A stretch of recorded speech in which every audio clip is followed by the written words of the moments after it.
Welcome to a Fables a Day, in which the Archivist reviews an issue of Fables a day up till the final issue, where he will undoubtedly cry like a baby. And there is no restraint on spoilers, so if that's a problem for you, well then go read the series and then come back. On with the show.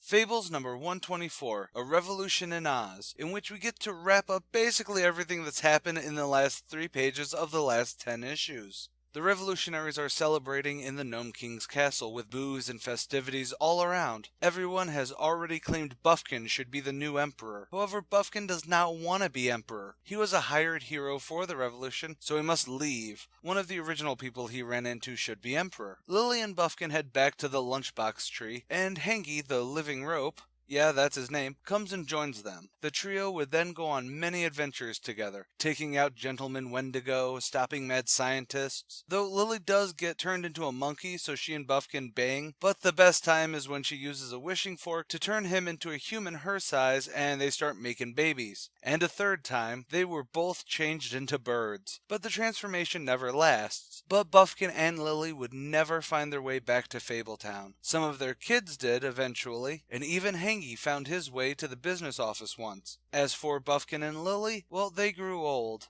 building a cottage and being buried underneath the lunchbox tree. And that's the end to our favorite doomed little monkey. Like I said, after Cubs in Toyland, I have no idea what's going on, save for some very minor spoilers from discussions, but none of it had to do with the fate of Buffkin. And this was actually a really pleasant surprise. I mean, I've been covering the Revolution in Oz story for what feels like forever now, so having the entire issue devoted to not necessarily tying up loose ends, but basically being the finale for Buffkin as a whole was a nice surprise. And honestly, seeing his character from the start of this series to where he ends up feels just perfect for the character. And even Lily finally got to sleep with him a couple times without it being unnatural, so it all works out. And yes, I did actually get a mental chuckle with using Hangy the rope to literally narrate the last bit and effectively tie up every loose end for Buffkin. So now that Buffkin is officially out of the comic, let's move back to the main narrative. Tomorrow.